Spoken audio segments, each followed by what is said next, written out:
This is a Headgum podcast. 1, 2, 3. Downside.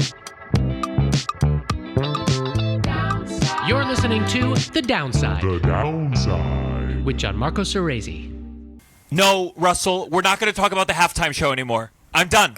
I don't think it should be illegal to sing in Spanish on Super Bowl Sunday.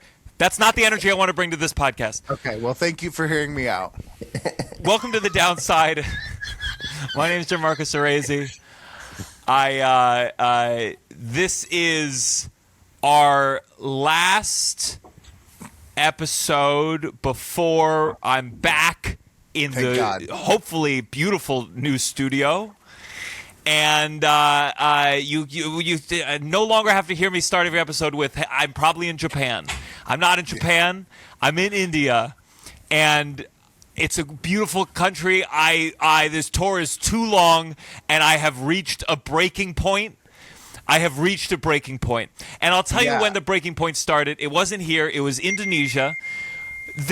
Look, I know cultures are different. I appreciate that.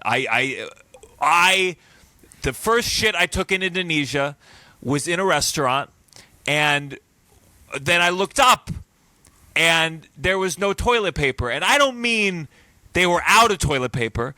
I mean, I don't know how toilet paper works where I was, but there was no space for the toilet paper to be, and there was a hose next to me with like a spray. It was not a bidet, to be clear. I think what I did is probably how the bidet was invented. This hose was an industrial hose. I didn't have room to check it. I just did it, and way too much pressure. And I mean, I just landed. I had to go out and I get the hand towels, and I don't know if that's what you do. And I don't want to ask my promoter who I just met, okay, and said, hey.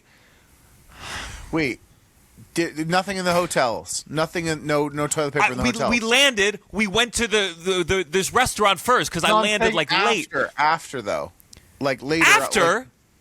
I got the whole meal. I know. No. I'm saying you were in a crisis. I understand what you had to do in that moment. I'm saying, though, is it just that restaurant, or when you got to the hotel, is there also not toilet paper? Like for there was toilet paper at the hotel, but I don't know if in the restaurant. I didn't figure it out. I haven't wiped my ass for 5 days. It's a mess. It's a disaster.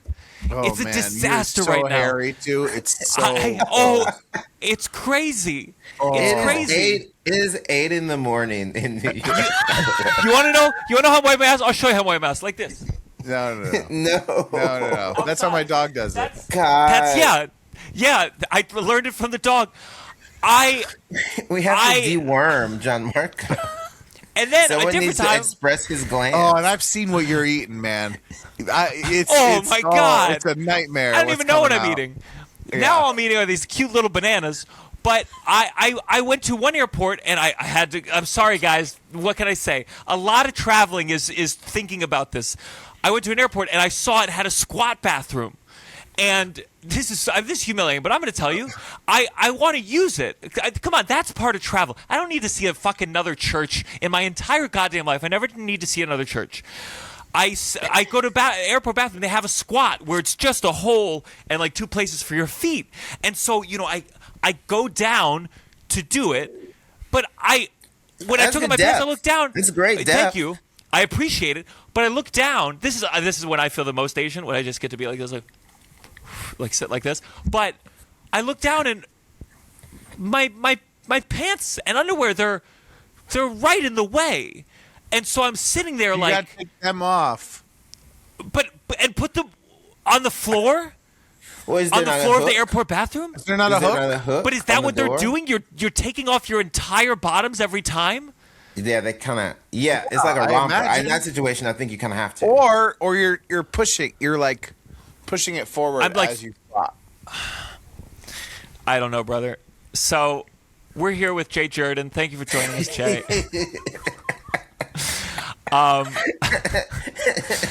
I'm breaking down. This is the downside brown side episode. I assume. I'm so sorry you've not been like dealing talking with about that shit, much. Gianmarco. You used to be like very like that was like your one thing that you'd be a little blushy about. Shit. And I mean, fart. in India, they're talking about it. The promoter is terrified. Every comedian that comes here that like it's going to be an issue and fuck up the shows. So they've been monitoring all my food, and I think they didn't realize they were dealing with an erotic. So they deal with people that are, chill. Me, I washed an orange in my sink. I peeled it. I'm chewing it. I go, oh, fuck, I washed it with the sink. And I spit it out, and I call my promoter, and I'd be like, is it over? Is it over?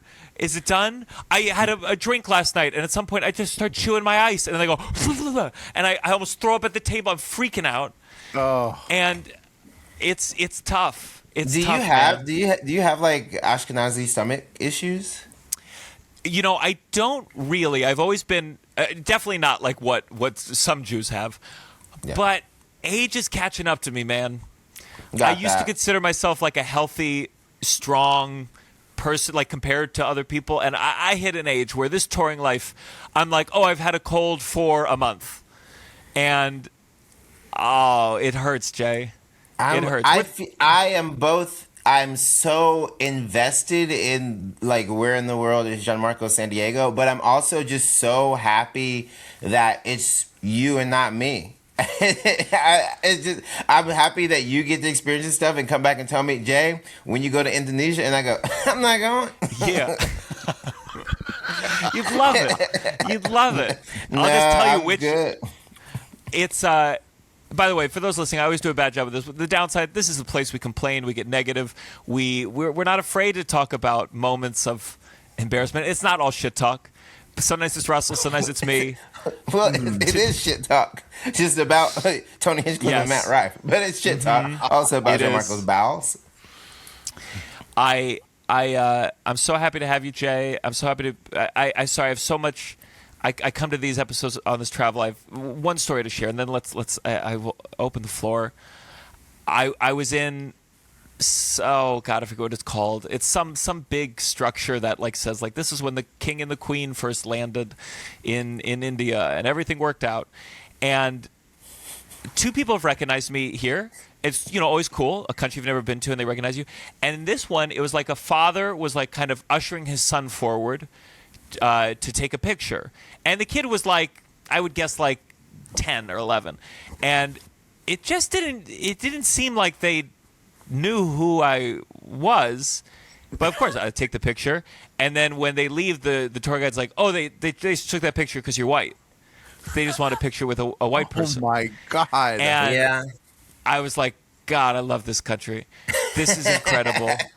And but then I saw other white people getting their photos taken with, and I was like, now I got to come up with something that makes me stand out other than being white, and I'm not used to that. Are people just choosing the most attractive white person to take a picture with, you think, if the options are, if there's several? That's not how I thought about it. Now I'm thinking about it. It was a good-looking couple. Are you standing next to uglier white people now? I think I'm definitely tall. I think I'm tall. I wanted, because I'm with kind of this team, and I wanted them to I was like, next time someone does that, get a picture of them doing it with me. And I couldn't get another one, so I started walking around. I started, hiking my shorts up. I started just eating mayonnaise out of a jar. I was trying everything. I started. What, you're gonna eat the mayonnaise there, but not the? I'm kidding. Thank God. Thank God Liam wasn't there. Otherwise, oh my God, all over Liam being 7 foot. I don't know if Liam could travel outside America. You know Liam J, my 7 foot opener. Yes. He'd be insane. It'd be insane. I mean, I always say he should sell pictures of him being 7 feet and call it Mar OnlyFans. He should. That's good. I've told him a million times his merch should be a tape measurer that goes to 1 Liam. And he says it's hard to find the blah, blah. I'm like, okay. I mean, what is the how have you been traveling? Because what I hear about traffic and about cars in Indonesia and Thailand and India is, have you been in a car yet? And have you been, because like that's where the most people complain about, like just cars and kind of how like. I think like I've been able. I mean, Thailand's cars, the waits for Ubers. It's not called Uber. It's called Grab. Is the app, and the waits were out of control. The traffic, the ability to predict how long it's going to take to get somewhere is utterly impossible. On a scale of 1 to LA, it's past. way worse than LA. Nowhere in America is it this bad. But again, they're driving me to the things that are important. I don't know how I would get around. For India specifically, they are like taking me. They're covering the whole gamut. I haven't really walked around because I can't eat anything.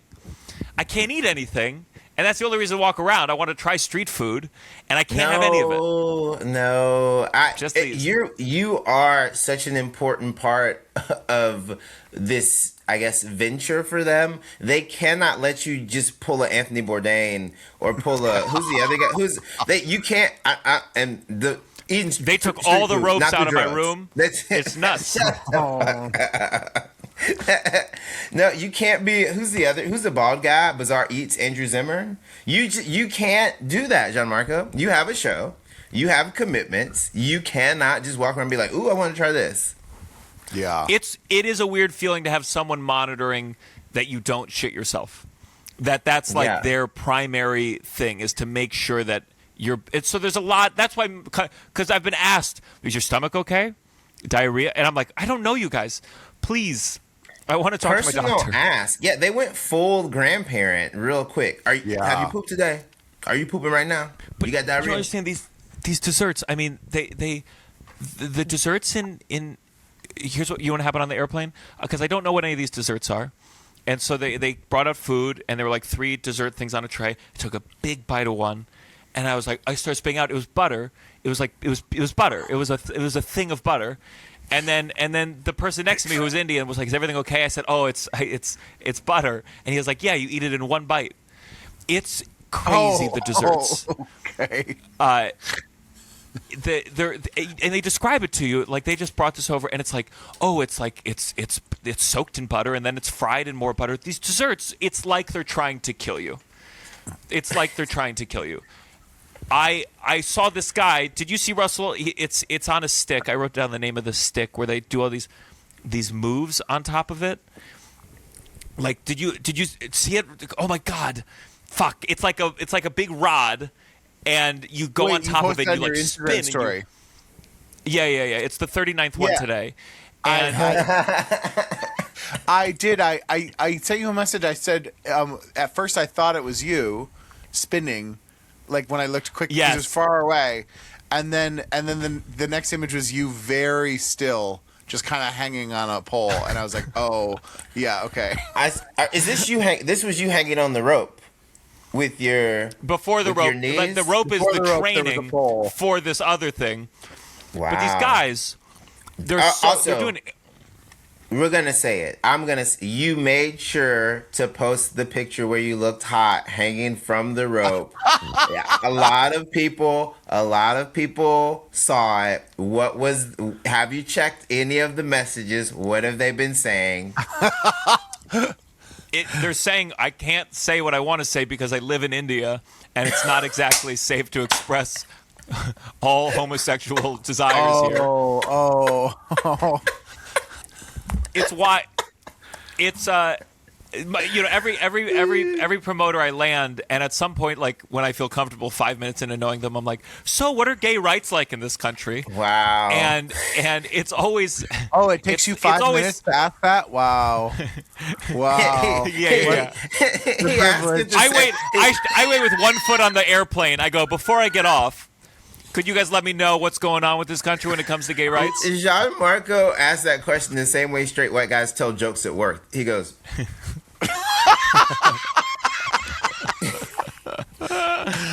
I go, okay, how long For the ago was it podcast listeners, I decriminalized? looked over both shoulders. Yeah.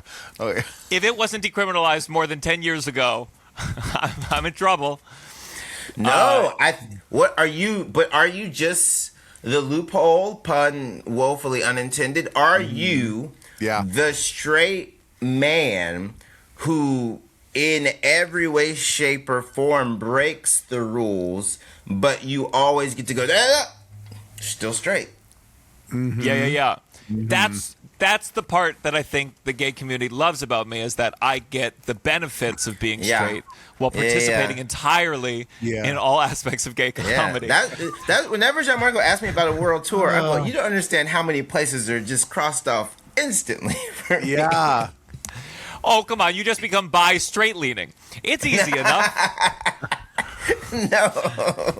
I like my jokes about my husband too much. Yeah. What if you couldn't say anything about Tovah up there? I'd be in trouble. I'd be in a lot of trouble. I will say it's a beautiful thing, and it's so hard to square. Again, like it's really, when it comes to like gay rights in India, it's not great. But I don't know the dimensions of it. I don't know the dimensions. But it's so wild to watch the male intimacy between friends. And I watch like two older guys, and Russell and I, we'll put our arm around each other. You don't walk down the street holding hands. We don't walk down the street holding hands. Yeah. And I think we should. I think we should try, Russell, as a intimacy exercise. Just walking a couple blocks with holding hands. Okay. Gianmarco, with an arm around each other. You're going full theater teacher. As an intimacy exercise in public. I would do that as public as possible, like in like Times Square. I would do that with you in the hopes that we'd run into someone that saw us and we're like, oh, they hold hands when they walk. I think it would be less weird doing it that way than like on like a in like somewhere where no one will see us. Yeah, it's why? What is that? It's a joke about kissing your dad. Yeah, it's true. Yeah. It's so beautiful though. You see it and you go, oh. Wait, they're just like companions. They're friends. What are like? Yeah, they're just guys. They're just like they're walking through a crowded they're just holding hands. Let me find it. It's so beautiful. A lot of brown cultures in the global south, homosocialism is of the utmost importance. Sadly, because of the amount of misogyny and women being second class citizens, men are prioritized not only by the culture but by other men to such a degree that you can walk around holding hands with your bestie in Saudi Arabia as long as you both go home to your wives. Oh wow! Well, sign me up for Riyadh, because that's the kind of friendship I want to have. With my buddy Russell. Y'all are doing Riyadh 2027? Mm-hmm. The Downside Live. Get ready. I'm so happy. No one will be mad. Everyone will have forgot. They will. I love how you're doing the reverse shoals. You're going back to it. You're looping your way back. Oh man, So it's wild. I wish I was in India longer. I mean, it really is. It's so crazy. I don't know how you feel when you travel abroad, but you just go, how do I know so little about India? There's over 1 billion people here, and I know fucking nothing. Yeah, it's nothing. like the Indian subcontinent is big enough that it used to be an island, and it slammed into Asia and created the Himalayas. Well, it also, Mumbai used to be not five, different islands, and then they put down, the sea level was low enough, they put down mud. Yeah. And you go, oh, I didn't know that. And they have leopards. Have they warned you about the leopards in Mumbai? The leopards? They have leopards. Or lepers? No, not lepers. Leopards. So they have actual, I think it has the highest leopard population density because of the amount of people that have brought in food, actual food. So you could It's a place where you could actually just see a leopard the same way we would see a raccoon. And Oh my God. Yeah, like on That's roofs. crazy. Yeah. They told me there's not a lot of wild cows in Mumbai, but like if a cow, let's say a wild cow walked in front of the entrance to the venue and just sat, show's canceled. Wait, why is that? You don't get to move the cow. You can wait for the cow to leave, but like they respect cows with that level of intensity that a show would be like delayed because cows sat in front of the door. Or that's a lie someone told me and I don't know and I'm spreading propaganda. I don't know anything, man. Anyone can tell me anything. You know how often I would use that as an excuse if I lived in that, like, not going to work. I would be using that like every week. Like, there was a cow in my doorway. You won't believe I the won't amount believe of what cows. happened to me again. How do you think it started? How do you think the religion started? Everything has an origin story, and I promise you that was it. I've never I can't go to asked work. this question, and you're there now, and you are not Indian, but is that where English speakers and Americans specifically get the phrase kind of out of excitement, holy cow? Holy cow. I know there's Write it sacred down. cows. Sacred cow definitely comes from India, but holy cow. I'm gonna look Right? that up. I might say it on stage and go, "What the I fuck don't did you know. just say?" You bleep it. It's the one thing that gets you pulled off stage. guess Goodbye, Gianmarco. I mean, listen, they told me, they said no talking about the government. I'll be home by the time this comes out, but like no talking Yeah. about Modi. There's a Whoop. certain thing where like I don't understand enough to do To a talk great about it. joke about it yet. Yeah. But like the more I know it, the more I'm gonna want to be like, you know, I got a Mao Zedong joke now. Yeah. I didn't have it the first time in Hong Kong, but second time. Is there a feeling, and I've talked about this with you, when they say don't do it, your brain instantly goes, let me find the closest, how close can I get? What is the way I can get away with just one? Because you usually aren't going to say it plainly. You're usually going to try to tell them that the promoter told you not to make a joke about Modi, and then secretly figure out what the punchline about the government is close to the end of that chunk. Mm-hmm. Yeah, of course. I think when I feel most nervous, I'm like, can I do an American metaphor? Can I talk about America and Yeah. then be like, you know, our president lost. India is so different than America. Our president said the election was rigged and lost. Something about the election was rigged Yeah. here, and I'd be like, it's the opposite here, you know. And it wasn't rigged. And he lost. And it's like the opposite here. And that's the closest I'd come. But the promoter is like, you know, I think that's the difference of like, I know the promoter, whether it's here or whether it's in Asia, and I'm like, they're trying to build something here. And I'm risking their work. Yeah. That's Yeah. what makes So it, you do. I think, a little bit more complicated. You are a good enough steward of comedy to be like, let me not destroy this before it has enough legs that like other people can come to. I get what you're saying. But she told me that like it's very sensitive here, not just the topics, but like being made fun of and insulted. She said one comedian made jokes about made fun of DJs for having one headphone on, and all these DJs complained like how could you say this? Like it's just not necessarily a culture that's like ribbing each other. The DJs complained because of all that time they have on their hands. Yeah. Well, then she said, 75% of India is DJs. and then she said another comedian made some kind of political joke or made something, but what people said, this is their version of people like calling it a bomb threat. People said they were going to light themselves on fire in front of the venue. Oh my god! And I thought, what a toothless threat. If Yeah. you told me someone threatened they're going to light themselves on fire in front of the venue, I mean, I hope they don't, but I'm not going to cancel the show. Yeah, I'm the kind of asshole. I'd be like, all right, guys, so there's a show after. There is a barbecue afterwards. Everyone, unlike Black Twitter, you are invited to this cookout. My walk-on music would be Gasolina. I mean, it'd be terrible. I have been really leaning into the lie that I'm Afro-Latino post Bad Bunny.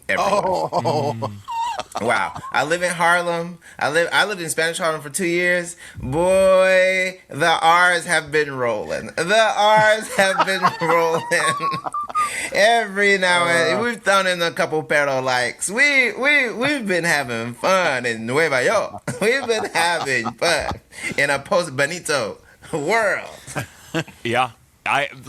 Lady Gaga, that Italian side of me. That's where I lean into. Lady Gaga and me, we're both invited.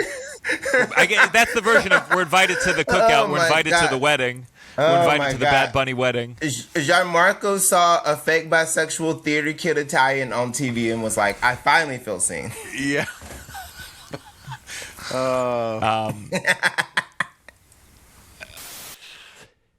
Life can feel like a big puzzle.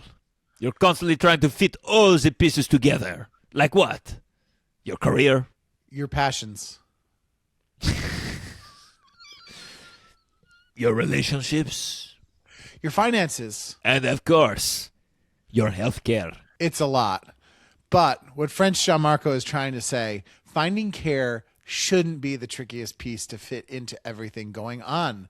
ZocDoc makes it easy to find and book an appointment with a doctor you love. Thank you. It is Gianmarco. And guess what? ZocDoc, it's a free app and website that helps you find and book high-quality, in-network doctors so you can find someone you love. We're talking about booking in-network appointments with more than 150,000 providers across all 50 states. And an appointment made through ZocDoc can happen fast, faster than Gianmarco in bed. Typically... By the way, there's a doctor on ZocDoc for that, too. Typically within 24 to 72 hours of booking. You can even score same-day appointments. Zoinks! Stop putting off those doctor's appointments, Russell, and go to ZocDoc.com/downside to find and instantly book a doctor you love today. That's ZocDoc.com/downside, ZocDoc.com/downside. Thanks, ZocDoc, for sponsoring this message. Oh, God. So... Yeah, did you watch the Super Bowl there, Gianmarco? Yeah, how'd you consume I just watched the halftime show. I found some... Which is not different than any other year. That's not different than any other year for you. Yeah. I truly... Sometimes I'll watch the game if I'm with people, but didn't watch a second of it. I didn't care. I was moved. There's a part of me that's a big old liberal down in my bones, and I go, oh, yeah. It's beautiful. Yeah.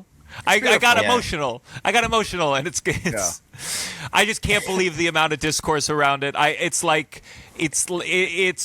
so awful and so stupid and so vapid, and watching Kid Rock make a video with his DJ explaining how he wasn't lip syncing. I loved Kid Rock growing up. When I was a kid, I loved Kid Rock. Well, because think about this. Kid Rock in 99? He was so counterculture. He was dangerous. He was a white guy from Detroit who loved black music. He was a white rap adjacent rock star. He was like a badass. He was trouble. Is this the same guy who is now like, you better respect the president? He went from being like an actual... interesting sort of like badass figure to being like everyone should be nice to the president. That's an insane career arc. Yeah. Russell, did you ever listen to him? Not really. When you were younger? Not outside the hits that were on the radio. His album, the booklet, had him, and Eminem was in one picture, but it was him with like big fake-titted women, and his arms wrapped around their tits are out, and he's just like this. And as a first grader, that was thrilling. That was so cool. Yeah. I do think, though, that... I think first grade. Let's age verify. Yeah. He's fifth grade, sixth grade, truly. Truly. You lying bitch. I think though that when we saw that, like the amount of people that actually watched it in real time, you realize there's not as much of a pull. It's not half the country that's like, I'm not even gonna watch. You're like, oh, it's actually only like a few million people in the country that are that at that level of I'm not gonna watch the Super Bowl. So it really is like, I think it's so much of it is propped up by some of the people, the pundits, some of the people in the media talking about it, and then like bots on Twitter. Oh, yeah. You know, like it's not as much of a thing as we think. But the pundits are so poisonous. I'm like, well, what do we do? What do we do that like somehow I know I need to get offline, but I'm like, I have to hear Megyn Kelly's thoughts until I die. And it's not even true. It would be interesting if it was true. It'd be so interesting if Gianmarco, you wouldn't hear Megyn Kelly if you weren't on Twitter. You wouldn't. I know. She's not even on real TV anymore. Do you know what I mean? Like she's like you wouldn't hear about it if you weren't on Twitter. You wouldn't know Megyn Kelly exists anymore. So it's just showing you what you know. I know. I know. But like you do kind of sometimes want to pick at the scab that is festering. That is this. You want to be able to dunk on her and call her every type of skeleton. I feel that as a comedian, Jay. There's times I'm like, we don't body shame women. I body shame corpses. That cadaverous woman. I feel sometimes like as a comedian who wants to like be in the zeitgeist in order to riff on it, that I'm like, oh, I have tied myself to this just constant poison and constant going online and going like, oh, just so stupid. Yeah. You can look at it and write this stuff down, but that doesn't get the engagement, and you don't want to become Gianmarco. You've seen this, Russell. You've seen this too. We all know that one comedian who did like truly kind of like unplug and escape. And when they get on stage, sometimes they'll say something, and everyone in the room be like, "Yeah, but that was months ago. What are you talking about?" There's gonna be a comic that gets on stage tonight. It's gonna be like, apparently this Charlie Kirk guy passed away. Yeah.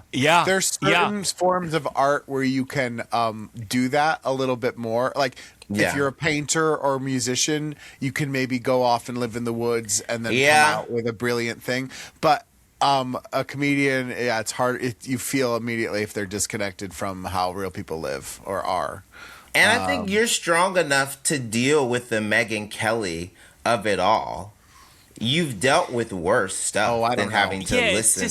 It's just so much slop. It's just so much slop, and you go like, it'd be so much more interesting if you could hear people's real thoughts. But I think once you've been doing it so long, you're like, oh, this is such a manufactured opinion that it's to engage with two-dimensionality feels two-dimensional because you're not even dealing with them as a human being with an interesting point of view. They're literally just like, okay, I think this is the angle today to play on and care about, and you just think about all the sad, lonely people out there who are getting something from this, some kind of community off not just watching this and going, wow, that was really beautiful. That was moving. He handed a cute little kid a Grammy Award. Can I just smile? You fucking losers. They have to get mad. Meghan McCain said that she's been listening to Bad Bunny all day. Meghan McCain said this. And my response is, one thing about chubby white girls, they always go back to what they know. One thing about chubby white girls. Meghan McCain saw a sexy Puerto Rican man, and you know what she did? She put on those Cookie Monster pajamas, and she started eating hot Cheetos in first period all over again. We know exactly who she grew up in Arizona. She felt like she was going back home. Jay, I should have texted this, and we can take this part out. Are you talking about your thing? Oh, my assault? Yeah. Oh, so I was assaulted in October. We can talk about. You don't have to take this out. I was assaulted in October. Sure. I just didn't want to. Yeah, I didn't want to. But I know we talked about it, and it's been some time. I was assaulted in October, like kind of right when like special promo was ramping up. And the toughest part about being this cute and queer and black and being assaulted is you'd be like, they're not gonna believe me or Jussie Smollett. So that was my first thought. Yeah. Yeah. Because he was like, these two big buff Nigerian men attacked me. And I was like, girl, some girls get all the luck. But I appreciate you hiring me and Russell for the gig. It really was an honor. Yeah. Oh, it was good. Yeah. I mean, too, you guys really do play kind of comedically traditional goon pairing. It's very, it's very, hey, this guy, that guy. I haven't talked about it a lot. I've said it a couple of times on stage. I found some funny elements. Like they stole one of my Coach bags. Like I lost my Coach Empire bag. Like I had a leather one, and they ostensibly stole a purse. And these two men who assaulted me and like kind of threatened my life, and then stole my purse. So they're running, and I'm like, well, now y'all look like because y'all just took my purse. That's so funny. Yeah. It's not like a purse you can hide. It was like it's like a big. I got a different one for Christmas for my husband, who is very very. I have yours here. And he got, yeah. No, but I've where talked were about you? it. Tell us where you were. So this was. I was in my neighborhood. As a couple of, not really far from my house, October 5th, I had landed that morning from Greensboro, North Carolina. I did Comedy Zone. I come back to New York. I have like the check. I'm going to deposit the check and some cash at the bank. I'm walking under scaffolding because it's lit. And in my head, I go, oh, great. This is lit and it's scaffolding. But sometimes scaffolding can like obscure cameras that are like on the sides of buildings. And I think these people had been planning to jump someone right there because like they kind of came out of nowhere, pushed me down, hit me in the back of the head. Just really like sort punched of like, you, or do you not know? They said it was a gun. It did feel heavier than a punch. It's hard because like my glasses fell off and like my earbuds fell out, and so then like they got like I dropped my stuff, and so then they like got my bag, and then I still had my phone. They like kind of wrestled me for my phone, and like nothing. I like my hand was kind of fucked up for a little bit, like and then none of the. Did you just hand them a phone, or did you fight? I had my phone in my hand. I was like, you're not getting my phone. And because in my head, I'm like, I'm going to cancel every card. I instantly go to like, fix it. And so like they like asked for my phone, and then I'm like, no, not really asked, but like, give me the phone. And I'm like, no. And so then like, they like, that's like kind of when like the actual scuffle was like going on. Because they hit in the back of the head. I didn't know. I had a concussion. But like, then... Oh my God. I'm like kind of running their direction, yelling at them to get my stuff. And that's when they said they had a gun and that they'd kill me. So then I like peel off back towards my place. I see a woman on the street. She calls 911 for me. The police show up, and then we're tracking everything with my computer. But then they like used the card after I canceled it, and they dropped it. They like threw it somewhere. We still don't know. I like had like Find My Own for a while.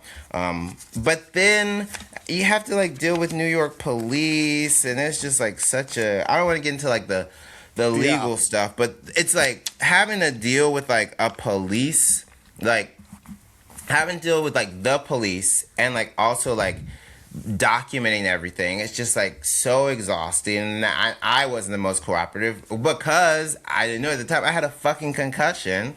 And then I did a podcast the next day and was very silly because I forgot. I was like, I want to do a podcast.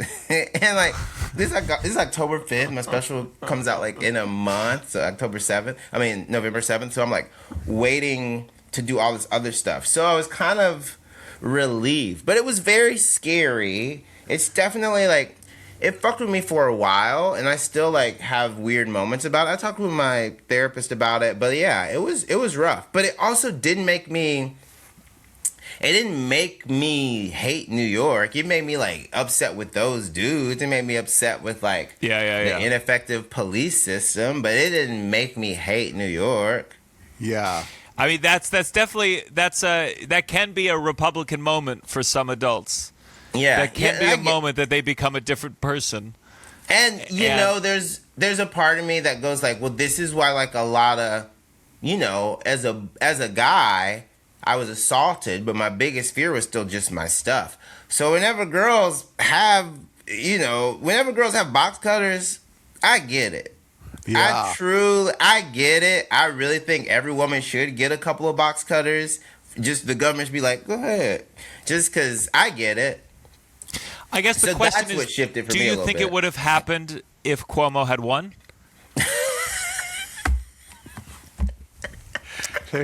We gotta ask. We gotta ask. You gotta ask. It was before the election. It was Eric Adams. It was Eric October. Adams. They were I bad can say already. this, ever since Mom Donnie won, I haven't been robbed. Yeah, that's true. Mom Donnie stan. I love it. That's really tough, man. Thank you, Gianmarco, I've- for asking. Yeah, I'm so I've sorry. never- That's wild. Yeah, like how do you when you has it changed how you walk around or the time of day or your headphones is it in but not on? Well, like headphones are always like headphones just feel omnipresent.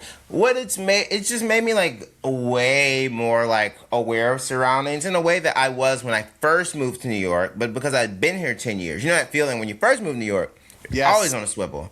And then Yeah. you get like 5 years in, you relax. And then like you have a moment where you like don't relax, you have a moment. And then like, so this is another moment where like I'm a bit more on edge. I'm like always kind of viewing my surroundings and taking shit in. But it also didn't, I can't let it change me the same way I can't let like a guy calling me a faggot because I had the purse one time stop me from carrying the purse because like, Yeah. what does that do? Do I like change everything? So it's like it's closer to that than it is like me being like I'm getting that done. Yeah. Plus, like in boy. New York, I think even if you have a gun, even if you go through every way to get a gun, which is impossible, if you have bullets in that gun in New York, you go to jail. Yeah. Like, you go to jail for a long time if you have bullets in a gun in New York. Yeah. Yeah. I think of something I've noticed. I used to, if someone was kind of crazy on the subway, I used to much more get up and get off.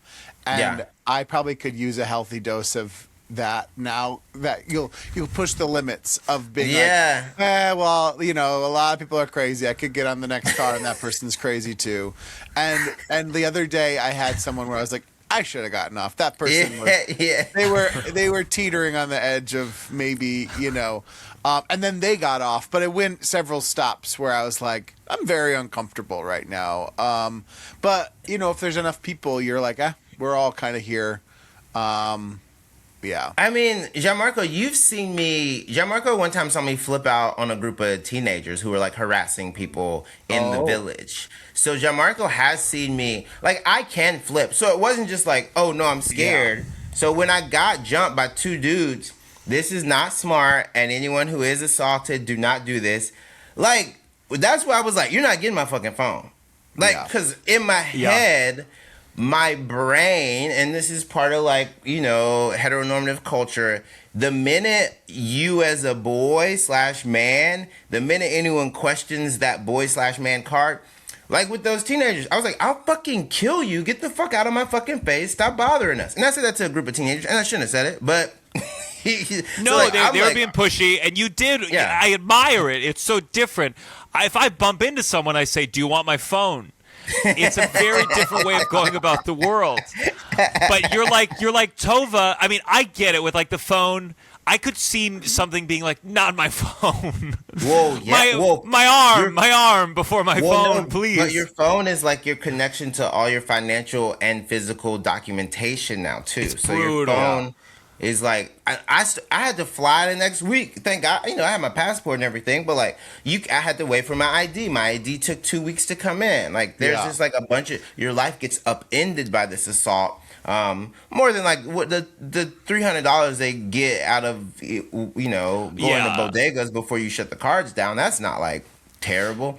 The rest of this shit is horrible because you have to get a phone with no ID. You have to get an ID with no phone. You have to do all the stuff both backwards and forwards with nothing. It's true. Yeah. I dropped my phone in the subway once years ago, and I retrieved it. I retrieved it, and That's I didn't. scary. And by the way, I didn't know about You're the not third rail. supposed to do that. You're not supposed to do that. I didn't know about the third rail either. I didn't know the things, but I could just see it. It was one of those things. I dropped it. I was getting onto the train. It was on my lap, slid off, went down the thing. The train left. I looked down. It was there, and I'm like, and I was in Times Square, I believe, and I don't know where to find someone. There's 4 minutes until the next train, and I was like, it's right there.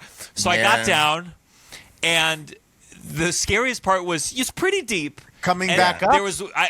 When I hopped back deeper- up, the first jump I went, and I didn't make it, and I was like, oh my god, oh no, and then yeah, I made it up, and someone sitting on the bench was reading like a magazine and went, I don't think you're supposed to do that. But I got it. I got it. I'm alive. Gianmarco, in the 90s movie that is your life, that is the I'll have what she's having. Yeah. I don't think you're supposed to do that. It's the Times, the Sunday Times. Russ, have you ever been robbed or anything? No. I think I have going for me that I'm a big man. So I think people would be like, they would definitely probably need a weapon in their minds to like make sure. Never. Little do they know they could go like this. I know. I'll And be you like, go, okay, you have it all. No, never. I have a funny story. A friend of mine, they were robbed at gunpoint in D.C. They were a funny story. They but they that's a banger. They were with a group of friends. It was a group of girls, and they got jumped, and this person like pulled out a gun, and they immediately like threw their phone and ran. And then they realized their friends didn't. And then they felt bad and they rejoined getting robbed. No. 'Cause they felt bad that they were like, oh, I left my friends. But they threw their phone and ran away, and then saw their friends didn't come with them, and they were like, oh, okay, I guess we're not doing that. I guess we're not running. So That's like that one stock joke where like it's these two guys running from the police and they're both hiding, and one of the guys, the police find him, he says, hey man, they found us. Yeah. Come on. I also, my friend Emily, who's from New Orleans, when she lived in Paris, I guess a guy pulled a knife. She was drunk, and she she was just like, "Get the fuck out of here!" She just slapped the knife, and just was drunk enough, like where. In America, because of the gun culture, I was just in London too. You hear about them poking and like wetting people up with knives. You think it's cute. It's very dangerous and scary for them. But there is a part of you as an American that goes, oh, man. Part of you goes full action hero. You go, yeah, knife, man. You go. I'm an American, buddy. You're gonna need a couple more knives than that. Yeah. It's not it's not true. Knives are very scary and can fuck you up, but they take longer to fuck you up, though, statistically. That's all we're saying.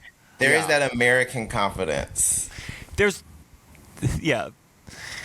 Oh. Wait, Gianmarco, you've traveled all over this year. Have you had any pickpockets, any like threats, any bullies, any scammers? Because in the village, the chicken, the food scam, the you bumped into me scam, the you broke my glasses scam, have you had any?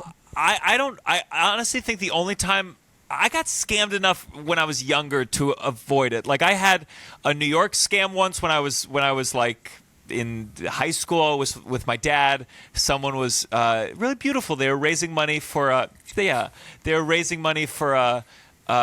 boys basketball team. And I was really moved. Yeah, and I wanted to give him $20, but I gave him $100, and I said, "Could I get change?" And that's happened to me a couple times. The belief I'm going to get change. Gianmarco, Gianmarco, you did not give this youth boys basketball player $100. I learned. It was good to learn. It's good to learn at that age. Every now and then, you really are the white guy that black comedians make fun of when we talk about white people. I honestly find that very flattering. Just to have black people talking about me at all is very sweet. This cracker gave me $100 on the train. But I also think the black boys on that basketball team that I gave money to also talk about me in a positive way. They say he black really supported. Men, Gianmarco, Black those men. were Black adults. men. There was not a child anywhere on that team. Oh man. Oh my goodness. Well, your special was fantastic. Thank you. Congrats Your on special the was release. fantastic. Thank you. It you. means a lot. Thank you. Big goal for me as a comedian. Sometimes you just feel singularly focused. So, yes, ma'am. It's on Hulu, Amazon, Tubi, Apple TV Plus, Google TV. I was very happy with how everything turned out. Specials are like, they're beasts to make and to edit, and then you have to promote them. And that's you were good about it. A lot of comedians. Why was it mugged in the middle of my press run? Anyway, I was fine. I didn't even tell that story on the Daily Show. I didn't even make Josh cry with that. But I think that like people give up on the 3 to 4 month like actual promotion of it because they think it's just supposed to be 2 weeks. Like you did a good job of like really making sure. It's to me that's the one thing that like I really don't understand about our modern peers is like they really move on from some of the bigger career achievements a little too fast. Like this is promo for the special. Okay, like I'm doing promo for and about the special for a year and some change probably because there's not going to be another special until 2026. So I'm going to talk about the special and talk about the tour, but it's just people really move on fast in a way that is I don't like.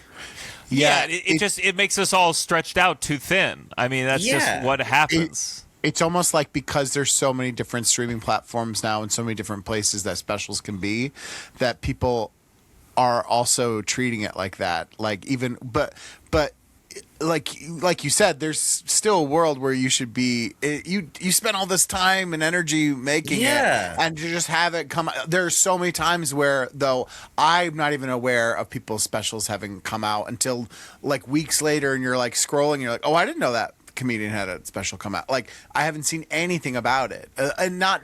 But they should be talking about, like. And it's because Russell, I told you about my special 20 fucking times. It came out a long time ago. I'd love for you to give it a watch. I watched it day one. Russell goes, yeah, I watched the first Shelf Life. You told me about it. Yeah. I finally got around to it. I was at the taping in 2016. I saw that, What was the name? What was the name of my first unreleased special? something At suicide. No. Something Infinite Bliss. Infinite Bliss. Yeah, Infinite Bliss, yeah. Infinite Bliss. I disrupted this Yeah. taping at Infinite Bliss. Ooh. 'Cause I had to Yes, pee. Russell had to pee for the one taping. It's available on the Patreon. Patreon.com/downside is the only place you can find a link to Infinite Bliss. From You'll see 2016 or 17, something like that. Yeah, 6 months into my field, and I Wait, said where it's was time. it? It was Is it a theater? It was honestly a cool off-Broadway space cool. called the 13th Street Theater. Okay. And a lot of the seeds are there.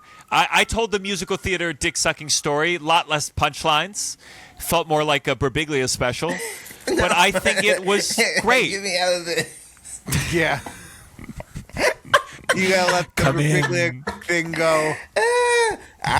Russell, I'm going to let it go that quick. Russell, I was in the Sprinter van going to Heathrow on the messaging Gianmarco about that day. He was in the middle of getting mugged, and I said, don't give them your phone because I need to tell you about my feelings about this. They were coming to me with a bunch of knives in the UK. I have a good traveling toilet story. We stayed at the Connaught in Mayfair for my friend Brian and Lee's wedding in London. The toilet in my hotel, oh my God. You had one of those wonderful like robotic AI toilets now? You walk in, it says hello, it cleans itself, 3 different bidet settings, pulsating, oscillating. They can get the front too for people with vaginas. It's this toilet. I was in Japan. I started in Japan. Toilet. Oh my god. Every toilet in Japan's like that. There's a button, it'll peg you. It's incredible. starting in Japan and going the direction that I've gone, ending in India, Yeah. it's like I'm time traveling. And I go, bring me back to the present day. Japan's incredible. That toilets don't just open for you. Ooh. Toilets should absolutely open for you when you walk in a room. That's why you're there. Yeah. Why are we destroying Memphis's fresh water supply by showing me what would it look like if Martin Luther King Jr. was a dancer at Magic Mike? I want everyone to have a beautiful robotic toilet. Yes. Toilet talk. What are we spending our energy on? It's crazy. And by the way, the separation of the bidet and the bathroom, I mean, I'm in the toilet. I go, why are these two things separate? I don't know what I'm supposed to do. Do I go from the toilet to the bidet, use the bidet, then I wipe? Do I wipe, use the bidet? Put it all together. That's sort of an old school, like, European setup where, like, they have the... Speaking of old school European, yeah. But it was, I mean... Truly, one of the best. I'm so happy my friend got married, and I loved London, and I'm coming back. I think I'm doing a show this summer. But I shouldn't say that because it's not confirmed. But yes, I'm coming back just for the toilet. Just for the turlet. I really enjoyed that toilet. I mean, I'm still thinking about it. That's crazy. That's one of my biggest takeaways. The muses from Hercules are the musical, and they're amazing. This is 1A and 1B. That toilet. Is Hercules, is it good? Because it's such a cool show. Gianmarco, it's hard. Russell, what's your take on people giving their opinions not of Broadway shows, of West End shows? Because we know it's just a little different. That's why I led with like what I loved. The muses were amazing. Basically, in Hercules, the musical, they treat the muses not just as like the narrators. I think they get, instead of the 5 numbers or 4 numbers they get in Hercules, they get 6 numbers. They get 6 outfit changes. They sing during the curtain call. Everyone is in love with the muses. It feels closer to, like, they treat them like 6, the ladies of 6. Yeah. And, like, Hercules is great, but, like, you know, Hercules, the lead actor, he was great. He was hot, very hot. My husband was losing it. Megara was great, but, like, you literally walk away going, the fucking muses. Yeah, I think... it's 6 black women just screaming their faces off. I feel like they did a version and they're of it. funny, and they get all the jokes. It's good. I feel like they did a version of it out of town here that they thought maybe was going to go to Broadway, but then it didn't. So I don't know if it went to West End then, I don't know. It didn't seem like it got that good notice as here. From what I kind of heard. There are fantastical elements and, large scale production pieces that make Hercules hard. Yeah. The fight with the Hydra is hard. It's hard on stage. I've been reading a lot about Julie Taymor's relationship with Jeffrey Epstein. Oh, yeah. There's hey man, you want to know someone who was Lion King? That Jeffrey.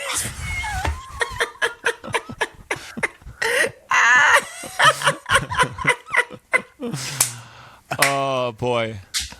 Wait, is that real? Did she really have a? Was she really talking to him? Like a lot of people, she definitely did. She like went to a meal with him and other people, and like, listen, I've met with people who will spend money on things that I don't Google them. And so there's a part of you that wants to be, there's a part of me that doesn't want to be insane and just be like, if you met with a money guy, you knew everything and you chose to participate. At the same time, if I'm to believe everyone's statements, then no one knew anything ever, and this guy operated on a metaphorical island. Yeah. And I just don't buy that. So it's a lot to handle. It's not supposed to be the public's casual job to go through 3 million emails and know all this. We have a system. I think what's hard is like no, I don't think so. There's not, but they gave him free tickets to the Lion King. You know, there's not like thinking of. This is not the right phrase of like it was a different time, but like you get confronted a lot with, you see a clip and you see a whole room, like you see a clip of Kid Rock on SNL in 1998 or 99 making a joke about the Olsen twins, and they're 14 at the time, and he's like, we're all just waiting for them to be 18. I think and we can everyone's update laughing, and you're like, oh. he said if there's, you know what I say, if there's grass on the field, yeah. play ball. Yeah. Oh my God. So, and everyone's laughing, and you're like, oh, it's an indication that things, and I'm not saying it's right, I'm saying you can see everyone didn't react like, what the fuck? Whoa! They're laughing. So there is a thing where you're like, whoa. It's hard to wrap your head around when you're removed from it and you're beyond it, blah, blah, blah, blah. But so I think probably like their thing of like people didn't know the extent of a lot of Epstein stuff, but they probably heard whisperings like, oh, well, I gotta have to lunch with this creepy guy, you know, because he might have a lot of money, and whatever, you know, I don't know. It's Paige, I don't normally do this, but I'd like to make a clip of just that part that Russell just said. No! And put it together with me defending people hanging out with Epstein. What do you? What do you just think Russell this? Being like, trust me. It's Russell just saying it was a different time. The full context is like Russell said not to be all. It was a different time. Yeah, it was a different time. I don't know how you wrap your head. I don't know what you say though, because you're like, that's a horrible thing to say. It was a different time, but you're like, but then you see people laughing, and you're like, that's crazy that they're all laughing. It's crazy. Well, Russell, it's of the same era when Monica Lewinsky. The funniest thing about her was that she's kind of young, kind of bigger, and that she blew the president. And everyone was like, this girl, we got to make a couple of more late night jokes about this intern. I know, it's crazy. It really is crazy. No one was like, the president, man, you can't do that to an employee. Everyone was like, this crazy girl. Oh, my goodness. What do you think this UK Saturday Night Live? I'm really curious. They're doing a UK Saturday Night Live. I think I know I'm mutuals with one of the guys. So I hope it really works out. Here's the thing. Sketch and quippy fun stuff crushes over there. So it might might do really well. They love why did it take them England so long? loves sketch TV. England loves like talk shows. They love panel shows. It might be more popular than it is here. I watched a trailer today of like The Office in Mexico, and it's wild to watch because there's similarities, and then sometimes the comedy gets like really extreme or super sexual, and it's just like it's wild to think that it kind of works, that you can export this, and we'll see if it works. I mean, it's bold. You watched the trailer for the Mexican Office? It was on my Twitter. My Twitter, because it geolocates, it's like all over the map. And I don't know why the Mexican Office came up while I was here, but it came up. And what's the title? What is the title of the Mexican Office? The Ofioso. I don't fucking know. It's the same. It's the same thing. They're clearly like the Office is known enough there that they're not like pitching it like it's a show out of nowhere. It's like it's The Office, but everyone's Mexican. What? It's like all Oscars and one Jim. Mm-hmm. They don't. It's like SNL, the UK SNL. It's like SNL, but there's a black woman in the cast, and it's like.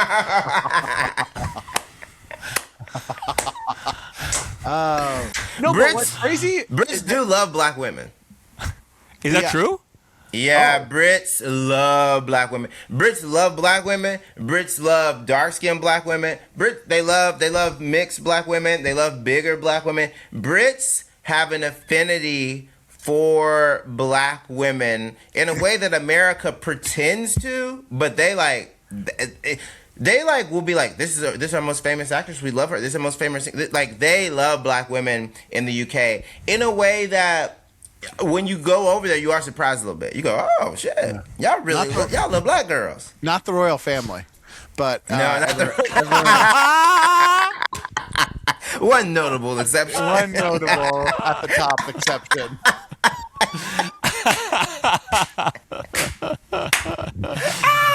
Oh, that's so funny. Is Megan gonna do the pod? You should get Megan on here. Soon, yeah. Sure. Yeah. She'll do it. She'll do it. Russell, where do you want to travel? There's certain aspects of your life I like your interest. I'm gonna be with Russell for his birthday with his wife, and I was like, I don't even know what kind of cuisine you like. I don't know. It's not about cuisine. It's more like I want to go to a place with good food and good vibes, but it's not like I'm like I have to have Italian on my birthday or something. You know what I mean? It's more about like. Is there a culture? Is there a country though that you're like I want to go to Japan because I was like, really oh my god, I do really want to go to France. I really want to go to France, and I really want to go to London. Those are like my top two because I've never been, and so yeah, I think immediately Greece is another one that's high up there for me. Oh, beautiful. Yeah, those are like, that I haven't been to.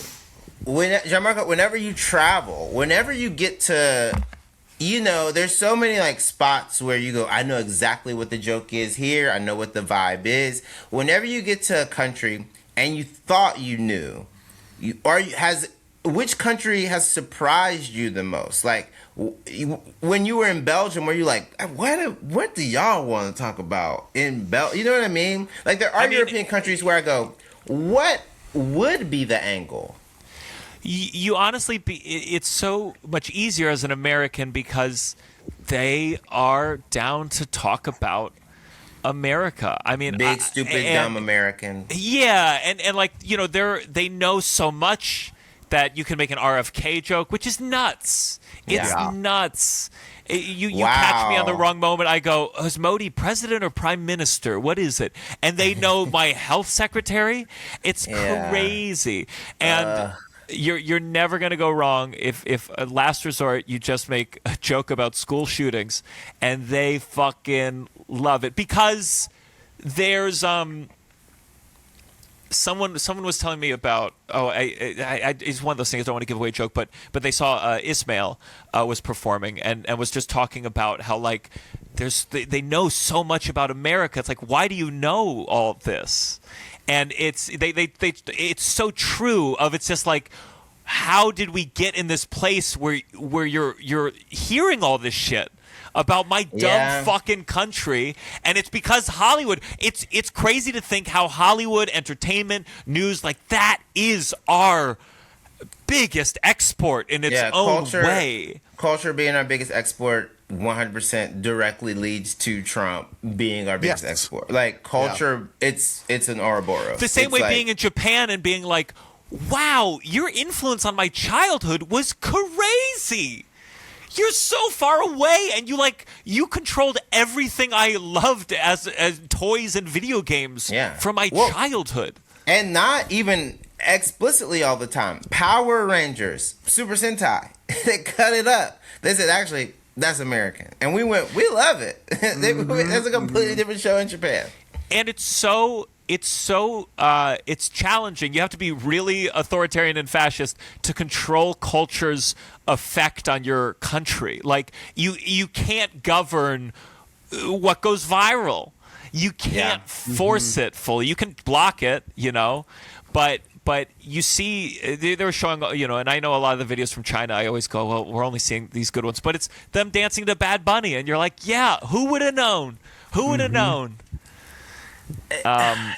Is that, culturally, when you get back to the States, what has shifted in you as far as perspective, if any? I'm gonna be unbearable. Get ready. How get much ready to. more so? Oh, more. There's more. Get ready to eat sushi with me and go. Yeah. Sorry, you're not supposed to put the ginger on the sushi. That's actually a palate cleanser in between bites. Get ready. Yeah, Gear up. that's Marco's gonna be like, funny in your fucking green rooms where you're getting sushi from Columbus, Ohio, and you're trying to tell everyone that actually it's done better in Japan, and you're like, yeah, no shit, man. Gianmarco bought one Goku jacket, and now he's like, "This is omakase," and I go, "That's fish fillet." That's the hardest. The hardest thing is, I think it's like food quality, where I think it makes me feel crazy. It makes me feel like mad. But you're going back to New York for a bit, so the food quality, while a bit of a dip, isn't the biggest dip. Yeah. I need to re-explore. I have some weekends off finally, and I need to need to eat the big meals I'm having here. Let's have them in New York and be like, oh, Yeah. I do live in a great. You gotta I do go live in a and great city. seek that out. I live in a port. I live in a port, just like Hong Kong, just like Singapore. Figure out a way so that it's not corny and that you don't have to completely whore yourself out. But Gianmarco, there's no reason why you should ever not be able to get into a very nice restaurant in this city, let alone this country. With just where you are, I think you need to, and Tovah will do it, but you need to be like, hey, I want to eat at Tatiana. You need to eat at the place. You can do that now. Yeah, I will. Because you're approaching a level of notoriety where there better be some perks. It shouldn't just be you throwing up and shitting in a hole all the time. Yeah. We gotta. Can I tell you, last week I went to this place people were telling me to go to for good cocktails. It's across the street from Via Carota. They have the same owner. It's a tiny little bar. But what was so funny about it was so New York, where it's so cold outside. And I get there and they don't take reservations, and it's like Saturday during the day. And I'm meeting two other people, and people are having their cocktails outside on the street in the freezing cold thing. I go in, I get able to get us placed by the bar, and there's nowhere to sit. And if there were, the stools are not something I would sit on for fear of ramifications of what would happen. So everything's tiny, the whole space is tiny, but then the door, because the servers have to go outside to serve people, their door is open. So we're all in this fancy, it's hard to get into. You got to wait in line, cocktail place, having really good cocktails. But all of us, you can see our breaths in this restaurant. It's just only a place that would exist in New York where you're like, this is crazy that everyone's fighting to be in this spot and there's no heat. The doors are open and it's so cold. But we're like, we got to get this fancy $24 cocktail. You know what I mean? Yeah. It was good, though. Make sure to watch the video, guys. We just got a Garrison sighting. Yes. Oh, he came in a tank top. That's the very handsome husband who loves the pod. This is what he does. He'll see a clip of y'all two, and if it's one where I could eventually get in trouble for saying what y'all said, he goes, "Do not do this." He goes, "Do not talk about this. Don't do this." That's so sweet. He's your Tovah. Oh yeah. Do not do this. Do not talk about this. Do not do this. No, it's so funny whenever people are surprised because he has such a financial tech job. He has just a cool but good normal job in New York that people they forget that funny, talented, he was a performer his whole life. Funny, talented, musically inclined, stage ready gay boys come to New York and they do it for a little bit, but they get high level jobs because there are these soft skills present in the arts and humanities that move you up through a company so fast. He helped found two companies because they're like, we just love what you're able to do. Like that is so, because like he's like a musical theater baby. Like he loves musical theater, but like they like just needed someone who could be on top of things and like be charming in meetings and be able to get points across to multiple people. And they're like, well, now you're the senior vice president of people. Yeah. Vice president of people. Yeah, that's what they call it. That's a good position to be. Let's go on to our next segment. This has got to stop. This has got to stop. I'm very excited to be back in the studio. This is we talk about something that needs to come to an end. Big, personal, private, public. And if you join the Patreon, which a lot of you did last time with finding out my parents were in the Epstein email dump. I appreciate that. Patreon.com/downside. You not only get 4 bonus episodes every month, you also can submit your own This Has Gotta Stop's page. Do we have a patron submitted This Has Gotta Stop? We do, and I'm going to go with the poop theme one here. It's great. from our patron, Jade Violet Hampton Vincent. This has got to stop. Gay version. Tops that cancel on you last minute. After all the prep work I did, power washing the walls and both anal sphincters, canceling 10 minutes beforehand should entitle me to legal compensation for breach of agreement. If you cancel last minute, you should have to pay for a hot escort to show up in your stead. Or face the guillotine. Either way. And then there's a straight version of this. Face the guillotine. I don't know if we should hear the straight version. I want to hear the straight version. If he cancels plans after you put the makeup on and shaved or waxed, he should be required to send you a Venmo gift of $200, a Labubu, and a new vibrator, or face the guillotine. Okay. Wow. The straight woman is doing a little bit less work than douching. Not by much, but a little bit less. The makeup part feels... Well, Gianmarco just had the power wash. Yeah, I gotta say, as someone who just power washed, someone deserved the guillotine for what I did to my asshole.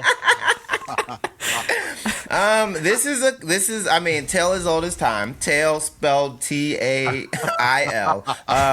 A lot of men who are bottoms and a lot of people who are bottoms, if you are douched and ready, and the hookup, not the date, the hookup, which is an explicitly we're gonna fuck sort of moment, if they cancel, that's a bad hookup. That person, that's not a good person.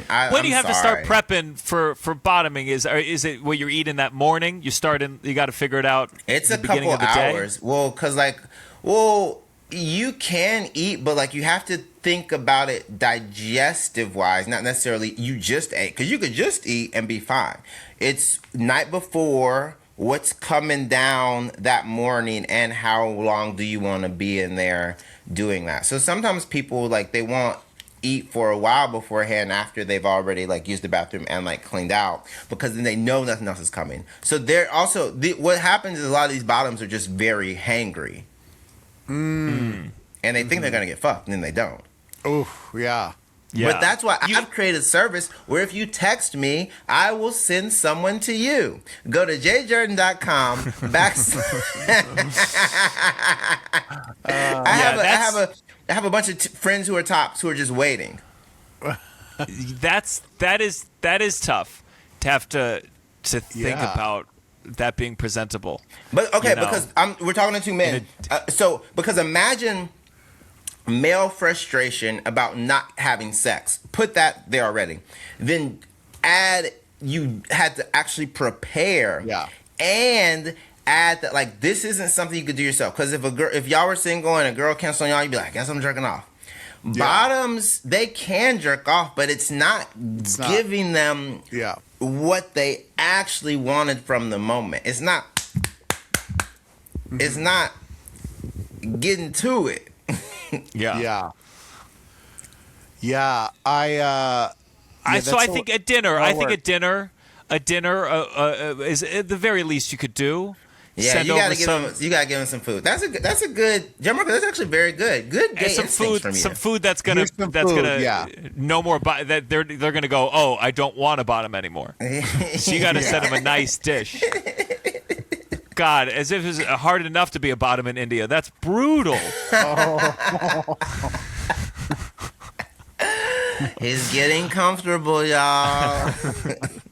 There's all. I mean, I got to tell you, it's.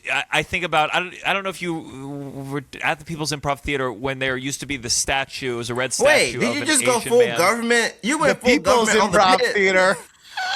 Wait, you have been in What did I China. say? The People's, What did I say? The People's Improv Theater. No, instead of the pit, you just calling it the full name is so like the People's we Improv Theater. we get it. You're a Maoist. Yeah. We get it. But there was this statue, and it's like it's red, and he's a Chinese guy bending over, and his features are exaggerated. And you know, it was one of these things. It was at the entrance, and people got upset about it, and he regretfully took it down, I believe, or got rid of it. And then I'm walking through parts of Asia, and I see this statue at a lot of places, coffee shops, entrances to stores, and it's one of those things where I get it. I get why it's like you shouldn't have this statue there and America's history with this. And then I can also understand being like a 55-year-old man who spent a lot of money to export a statue he thought was kind of cool. And out of nowhere, you're not paying attention to the culture. Out of nowhere, everyone's like, you got to get rid of this statue that costs $5,000 to ship here. And you're just like, no. And I don't know. It is the equivalent of like, and this is sort of whenever you find out that you can't do a voice that you thought was like still right there within the accent you could do. When you go, wait, no, genuinely, is this not okay? You don't even get mad. You go, wait, what?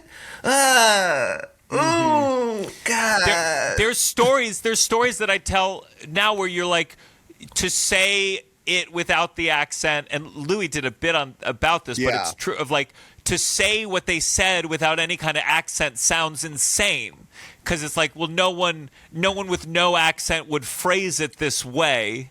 Yeah. And I mean, I'm getting it. Listen, I've been saying babooni for a few days now. I'm good.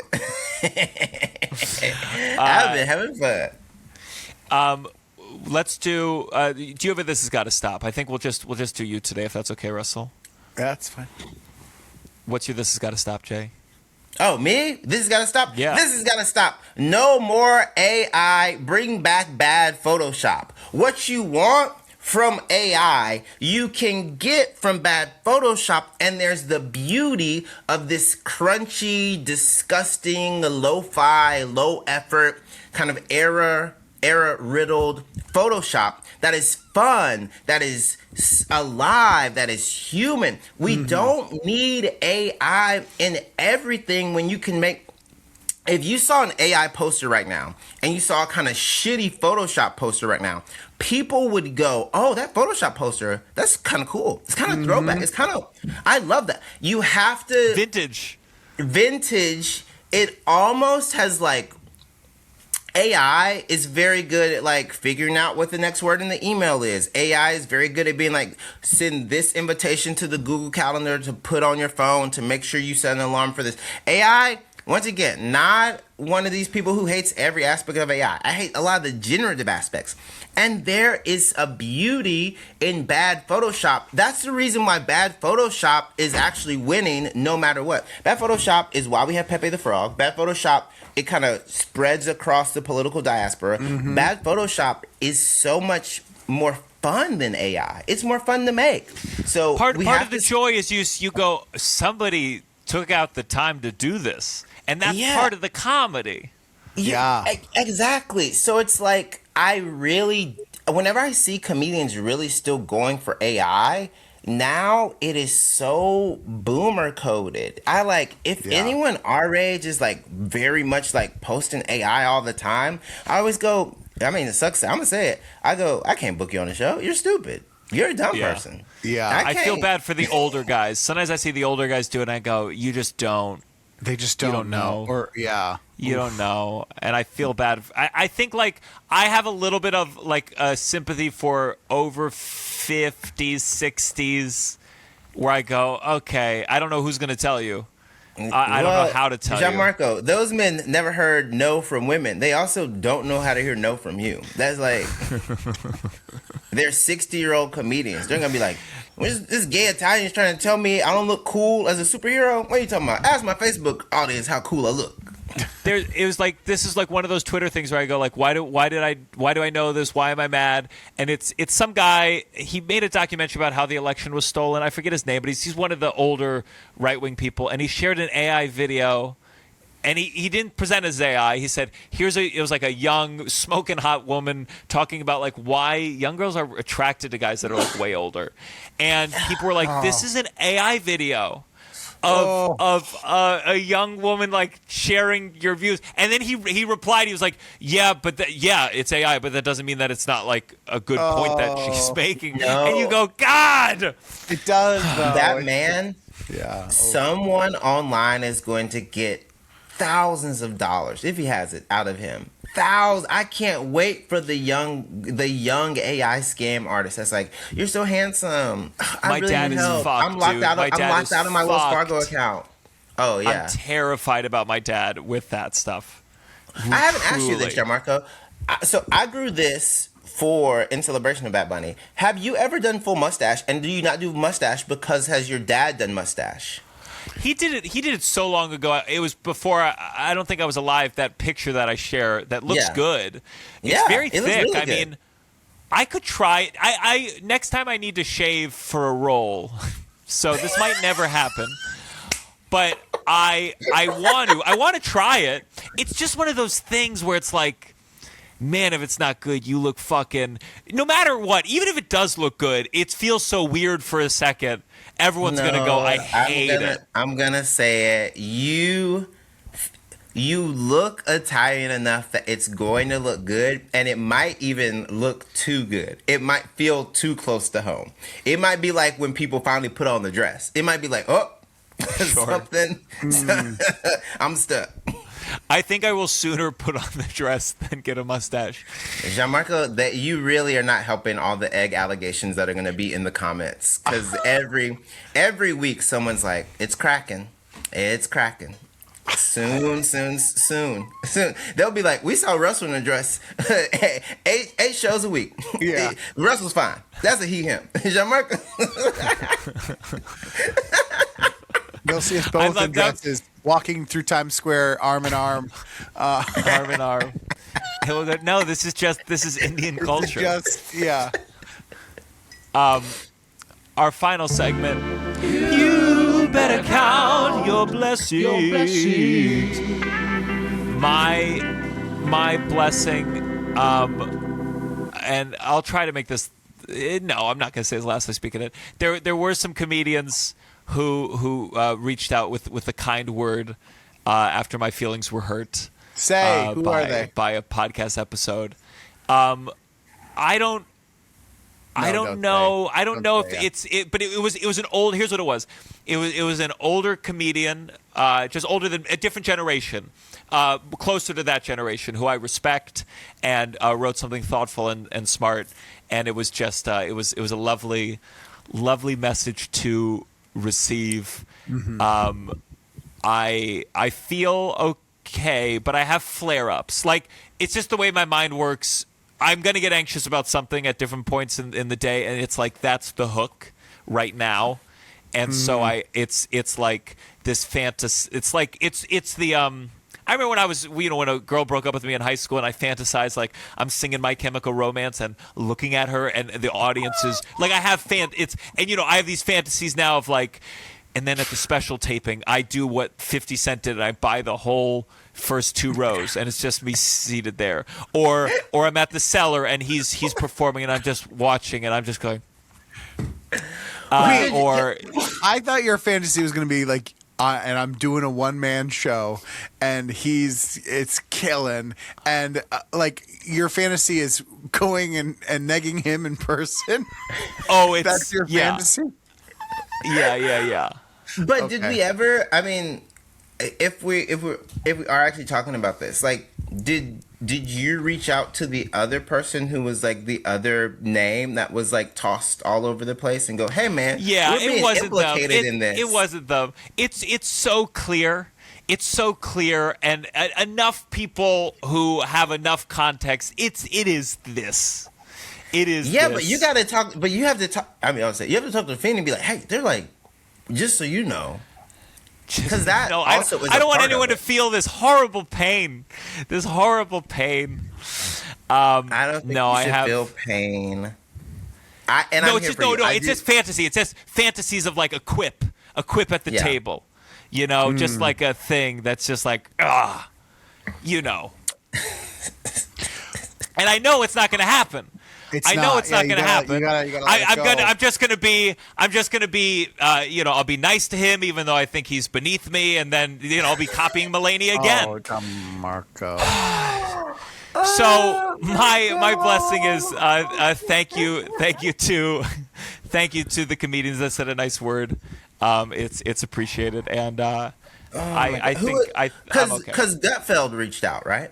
Gutfeld, who I Good old respect Gutfeld. immensely. Because Greg was like, I can have you on. He said, yeah, and I said Gutfeld thank you. I'll and take care of that. Cosby too. It was And like Cosby did say, Yeah. Yeah. And DePaulo and Dylan, right? Dick DiPaolo, Schultz Dylan, and every Theo. comedian that was on the Epstein list, Whitney Cummings. It was really nice to see the community gather around me like that. Oh my So goodness. thank you. She was Thank like, you, I Brendan hate Schaub. two things. When he comes, he said, I hate two things: comedians attacking other comedians and Miss fucking Rachel. Those two things. Russell, do you have a blessing? Yeah, my blessing is simple. It's I'm excited to have you back here. I'm sick of these fucking Zoom or Riverside things. It'll be good to be in the studio. It's been too long, so I'm excited. I'm excited you're coming home. It's gonna be. Thank you, I'm buddy. looking forward to it. Yeah. Me too. He made it sound like Gianmarco. You made it sound like Trump struck a deal to get Gianmarco back. Yeah. From being I'm in prison. finally getting you back, and I think it's because I look like JD Vance, but we were able to figure out a deal. And I'm just thankful. He's so fucking dementia at this point. You could just be like, Trump, it's me. Can you please help? You could do it, Russell. You could get in there. You could get in there and do whatever needs to be done. Wait, Russell, have you done no JD Vance? Have you done any JD Vance stuff? I did one JD Vance thing in the very beginning. Yes, okay, I do remember that. But it's not like first of all, I hate impressions. Second of all, it's just not fun. Do you know when you're like, I fucking hate that guy. I don't want to like even think about him or try to think of a funny thing. It's really hard to smile with someone that evil. Be like, funny sketch, right? You'd be like, Stand for man. nothing. You're like, you're just a grifter and you're like, it's just pathetic, so it's just not a fun. And I hate impressions. God, I hate impressions. Russell only does impressions of people that are different races. So you should see his Usha. Russell's Usha is out of this world. No. You go, God No. damn. He does Usha and all four of his kids. I got in trouble once because I called his kids. I said he loved them little chai lattes. That people didn't like it when I said that about those kids. Let me tell you something. The chai's here. Oh my God. I mean, I don't know if people are alive here. The sugar is out of control, but it's so good. But tell me, I'm going to. There's a party with a bunch of comedians. So Jay, tell me your blessing. What's your blessing? Oh, my blessing is I am so happy that I still get to do comedy in America even while it's crumbling. I'm on tour with a completely new hour, the Nothing Special tour. You can catch me in Orlando, and I'm going to be in California. I'm going to be in Boise. So I'm happy that like doing comedy right now, going on stage and being like, hey, everyone, before the show starts, fuck ICE, and people go, fuck ICE to you as well. Now can we get the jokes? I go, great. It's such a weird, you're gonna Marco, when you come back, you're gonna see things have changed in such a way you feel it when you get on stage. You almost have to be like, this is stupid. They killing people. Back to so Yeah. Yeah. It's weird. It's like, I never want to like over self-aggrandize like comedy being important, but it's fascinating being these other countries where the freedom of speech is at a different place, and it's it's not just nuances like it's good or it's bad or it's free or it's not, but there's these countries where you go like, no, comedy it's like talking shit. It's and being critical, like it's kind of good. It does stir the pot, and it does make a bunch of people go, I'm going to set myself on fire in front of the venue, and culturally, yeah, it's so close to us though. Like it's ramped up and exacerbated in such a way where it's so close to you. It's us, one person removed from the person who's next to us at the cellar. It's me having Don Lemon's phone number and texting Don Lemon's husband and the producer for Don Lemon's show being like, what the fuck, when I land in New Orleans on Friday. It's like right next to all of us in this very new way. Yeah. And it's not good. It's a sign of society collapsing, but it feels like, oh cool, I can do something with this in a way that feels it's just hard. You don't want to become. There's times where I go, yeah, Jimmy Kimmel was fine. There's times I go like, yeah, it wasn't good, but like that's a very rich guy doing fine. Yeah, but I agree with you. Bad. I agree with you. Like a bad thing to have. Like you're like he's gonna be fine, but like the idea of like getting someone kicked off a show, like that's the issue. Yeah. You know what I mean? Like it's well, and the issue there is also like it has made our jobs exponentially tougher. So Gianmarco, you're on tour. We're on tour for the rest of our lives, ostensibly, because if the TV media landscape now thinks that they never want to make a talk show again, they just want to do Netflix, which is a non-union podcast TV show format. If they want to take away every guardrail that comedians used to prop up their careers when they weren't touring and having to shit once again in the floor in Indonesia, there is a reason why we can be like, wait a second, hold up. If the Ellisons get to say, you only get to make one show on Paramount and it's Landman meets Yellowstone forever, like that's where shit goes. Yeah. Well, good. We'll fight the fight. Yeah, I promise. I hope you get cast in something where you have to do the mustache. Yes. I'm wishing that for you. Maybe I'll debut it at our next Fire Island show. If you have the mustache and the Speedo on Fire Island, I really think that you're going to have sex with the man. I think that if it's and Tovah's gonna be there. Let me just stress that Tovah is not out of the room. Yeah. I think if the mustache comes into play, it's done. I don't see it not happening. We'll find out. Stay tuned. Let me tell you something. Any confession of me finally sleeping with a man, it's going to be on the Patreon first. So join that Patreon. Patreon.com/downside. God, there's gonna be. Let me tell you something. If I ever do sleep with a man, or I do something with a man that's like, there's a lot of jokes that I need to like tape immediately.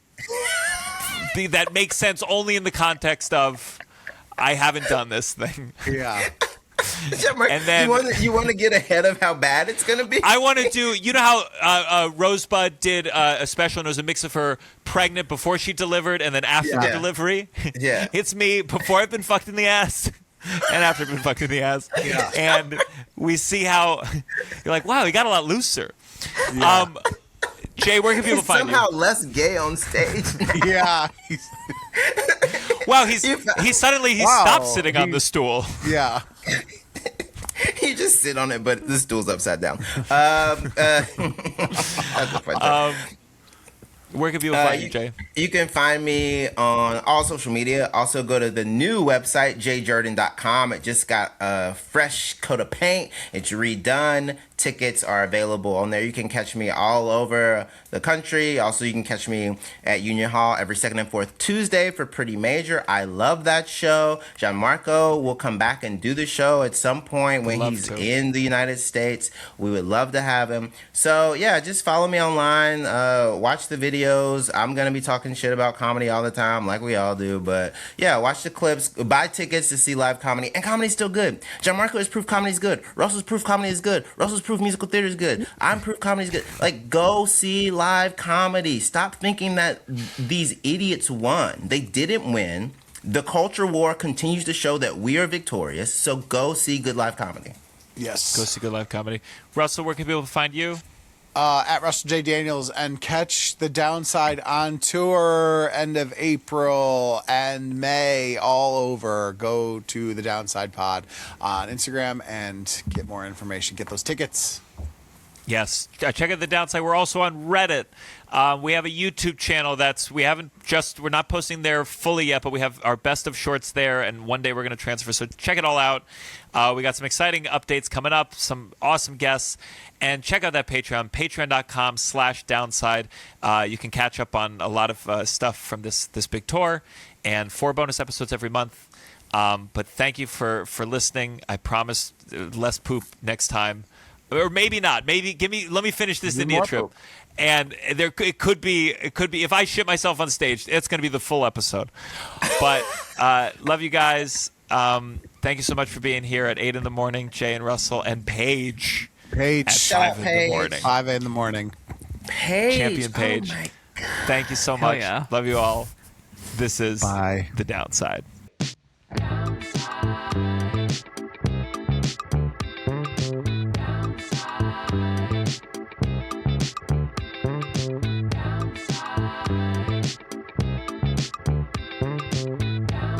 You're listening to The Downside The Downside. with Gianmarco Soresi.